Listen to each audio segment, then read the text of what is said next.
जय माता दी मित्रों। आज बात करने वाले हैं एक महालक्ष्मी यंत्र की साधना विधि के बारे में कि ऐसे क्या हम कर सकते हैं कि हम अपनी कर्ज और निर्धनता से बच सके। क्योंकि देखिए, कर्ज व्यक्ति लेता है मजबूरी में किसी कार्य को करने के लिए। खासकर जो मिडिल क्लास लोग हैं उनको तो हर कार्य जो है कर्ज लेकर ही करना पड़ता है। देखिए, भारत में ज़्यादातर मिडिल क्लास लोग ही रहते हैं और चाहे उन्हें अपने बेटे की शादी करनी हो, अपनी बेटी की शादी करनी हो, मकान बनाना हो, बच्चे को हायर एजुकेशन देनी हो, तो कर्ज तो उठाना ही पड़ता है। लेकिन कुछ ऐसी विपत्तियां, कोई ऐसी दुर्घटना हमारे साथ हो जाती है कि हम वे किस्तें उतारना जो हैं उन्हें उतारने में समर्थ नहीं रह पाते, असमर्थ हो जाते हैं। कुछ परिस्थितियां जीवन की ऐसी बदल जाती हैं और कुछ व्यक्ति तो कर्ज से परेशान होकर आत्महत्या तक कर लेते हैं मित्रों। तो ऐसी ही परिस्थिति से बाहर निकलने के लिए एक महालक्ष्मी यंत्र की साधना है।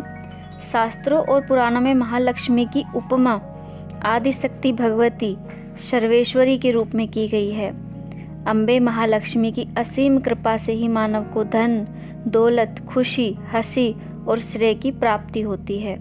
ये दया की सागर हैं और उदारता की महारानी हैं। तो अपने भक्तों पर सदा प्रेम बरसाने वाली माँ लक्ष्मी, उन्हीं की एक साधना के बारे में हम बात करने वाले जो एक चमत्कारी ढंग से आप इस परिस्थिति से बाहर निकल सकते हो और कर्ज से मुक्ति पा सकते हो कुछ एक छोटे से समय में। देखिए, कर्ज की चिंता तो हमें रहती है, लेकिन कुछ कार्य यदि कुछ उपाय हम अपने जीवन में कर लें तो ऐसी ही खुशी भी हमारे जीवन में आती है। उस परिस्थिति से हम बाहर भी निकल पाते हैं।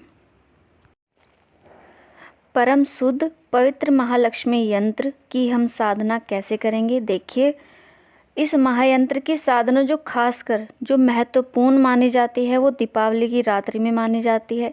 लेकिन यदि दीपावली का अवसर नहीं है और परिस्थिति विकट है तो आप अष्टमी की रात्रि में भी शुभ मुहूर्त में, यानी मंगलवार की रात्रि यदि पड़ रही है, अष्टमी मंगलवार की पड़ रही है, तो आप ये साधना कर सकते हो। श्री यंत्र साधना के अनुकूल देखिए 10 बजे आपको स्नान हो करके पवित्र होना है।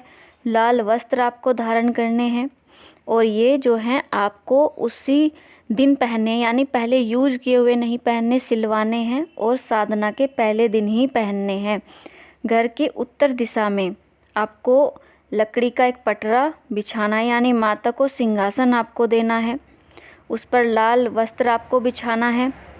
धूप और दीप वहाँ पर जगाना है।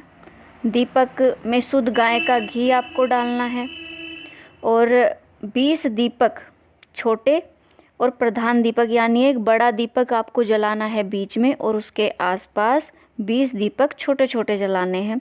और जो बड़ा दीपक जलाया जाएगा उसमें 4 बत्तियां लगेंगी, यानी चौमुखी दीपक आपको प्रज्वलित करना है और चारों तरफ छोटे छोटे दिए जो 20 हैं वो जगाने हैं। तो दीपक जगाने के बाद पहले स्थान को लाल रंग के जो चावल हैं, लाल रंग के आपको चावल रंग लेने हैं और उन्हीं चावलों से उस पटरे पर स्वास्तिक आपको बना लेना है। उसी के ऊपर वो बड़ा दीपक रखा जाएगा जो चौमुखी दीपक है। अब जो श्री यंत्र है उनको एक प्लेट में आपको रखना है और गंगा जल उस पर छिड़कना है। चावल, चंदन, पुष्प और नैवेद्य आपको उस पर चढ़ा देना है। और जो सबसे पहला आपको मंत्र बोलना है, ओम गम गणपति गुरु महालक्ष्मी साधना। सफलता के लिए ये मंत्र बोला जाएगा, ओम गम गणपति गुरु महालक्ष्मी साधना सफलता देहु नमः। यानी भगवान गणेश जी की आप प्रार्थना करेंगे और उनसे विघ्न और सफलता की आप प्रार्थना करेंगे।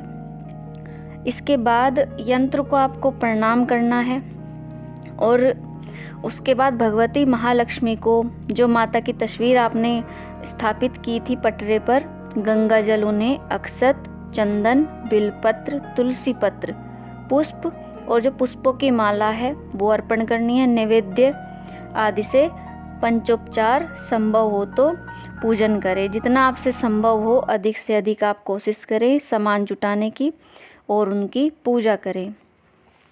पूजन के पश्चात आपको महालक्ष्मी जी का जो है एक मंत्र बोलना है, उनकी प्रार्थना करनी है।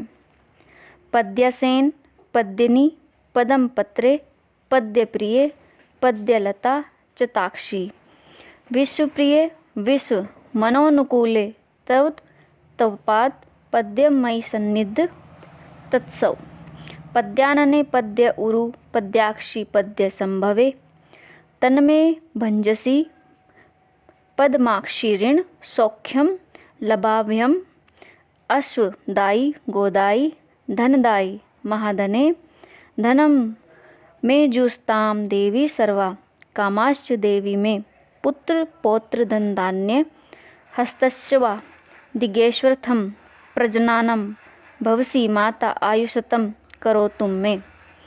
ये मंत्र आपको बोलना है और ये मंत्र आपको डिस्क्रिप्शन बॉक्स में मैं आपको दूंगी।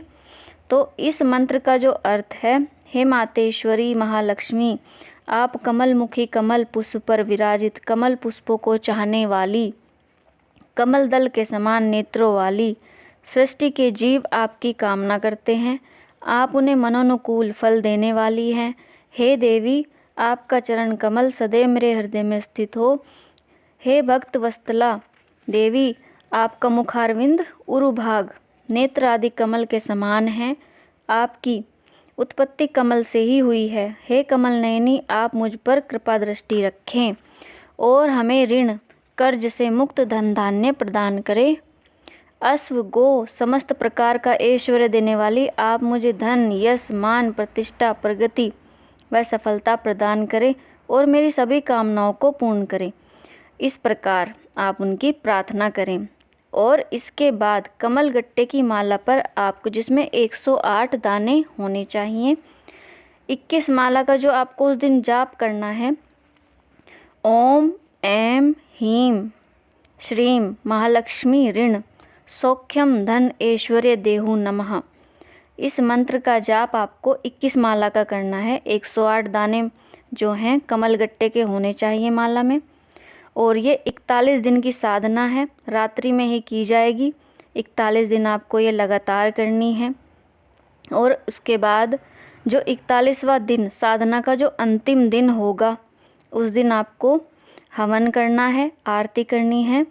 और उस आखिरी दिन, जो पहले दिन आपने रखा था माता का श्री यंत्र, जो शुद्ध और पवित्र महालक्ष्मी यंत्र है, उसको एक ताबीज़ में आपको लगाना है और अपने गले में धारण करना है आखिरी दिन में।